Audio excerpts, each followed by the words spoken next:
What's up, Vol Nation? Welcome to episode 4 of the Big Vol'n podcast on the field of 68. Make sure you subscribe on YouTube, Big Vol'n podcast on the field of 68. And I am thrilled and honored to be joined by my man and the legend, Mr. Knoxville, Mr. Tennessee himself, Money, as everybody else knows him, color radio, former star at Tennessee, at Bearden High School, some of everything.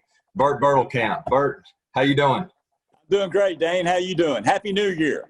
Well, same to you. And you're great to join me. And I was planning on having you on today so we could do reaction after the Tennessee win against Alabama, but that didn't go so well. But you didn't get as many monies out last night. What happened, man? You were there courtside, socially distanced from Bob Kessling, which I'm sure you preferred. But what'd you see out there from the Vols? What went wrong?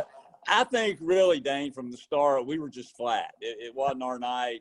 We weren't moving quickly on either end of the court. And Alabama is a very athletic team, and I think probably played their best game. They were really effective with their defense, and we didn't get that good, crisp ball movement, and which helps open up the defense. We just didn't get it. They were in the passing lanes, and they disturbed us all night. And, when Pons picked up his second foul, it seemed to have an impact on the game as well because he's a rim protector, and they were able to get into the lane and do a lot of damage, and they shot the ball very well. So it's a combination of us being flat, maybe a touch overconfident, honestly, after the Missouri win, and then Alabama being really motivated and playing outstanding basketball. That's a good team Alabama has. You're exactly right. I've had the opportunity to cover Alabama some last year and early on this year. Nate Oates is a good coach, and they've got their system. He's smart, and every time I'm asked kind of who's the dark horse in the SEC entering conference play, I've said Alabama each time because they hadn't played their best yet. But as you alluded to, they're extremely athletic, and Nate Oates' system. He says, look, he's been doing this since he was a coach at Romulus High School in Detroit, and it was, I want 5 guys on the court that can pass, shoot, and dribble. And, it sounds really simple, but he wants that 1 through 5 to where they got big guys that can step out. So I don't think it was, Tennessee looked bad, but they didn't lose to a bad team either. Alabama is really good. And they were a little bit more desperate probably in Tennessee. But one of the things you touched on is Tennessee didn't have that crisp ball movement. And to me, that's been the way to – how do you beat Tennessee? And it's when you kind of make them play one-on-one ball. When they got 25 assists on 30 made baskets, you're dead. Yeah. But to me, I don't know that they've got good players, but I don't know how many good one-on-one guys they have. Do you agree? Well, they lost one key player, Springer. When he went out, he would have helped in the second half for sure because he could score. But it comes down to Keon Johnson and Victor Bailey last night. They're the 2 guys that can create their own shot. Fulkerson really had an off night. Rick elected to just pretty much sit him down the second half.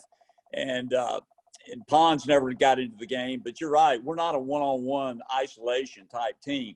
We do it in spurts when we may post up somebody or maybe clear out a side occasionally. But when it's not our regular offense. Our offense revolves around ball movement, cuts, and spreading the floor, and we just didn't do that. And Alabama didn't allow us to do that. They had length on the ball, and the passing lanes weren't open. So it was just a tough night, and they're so athletic. They protect the rim. They converge quickly on any kind of penetration. And frankly, that's one of the weak parts of our team. We don't really have that penetrator. We don't really have a guy like they had Quinterly, who really broke down our defense in the second half. But, it's a long season. It's a marathon.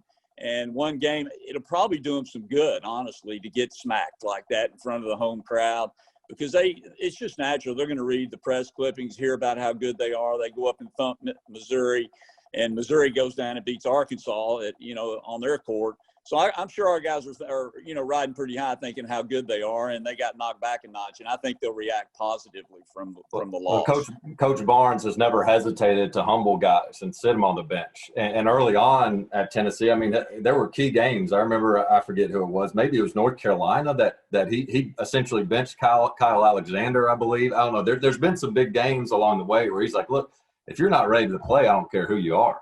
And he'll do it to Grant Williams back in the day, and then now John Fulkerson. One thing that did surprise me, though, and maybe I was wrong or maybe they were just off because of Alabama's speed. Last game I had with them, I said, man, there's not too many guys that you look at on the court and you say he can get beat off the dribble. I felt like Tennessee guards the ball so well. With that said, they did get exposed a little bit because Coach Barnes has always alluded to Pons being their cleanup guy, their fix-it guy. Right.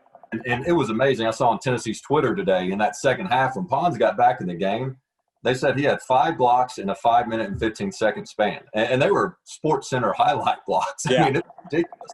But you're right. They're a different team with him on the court.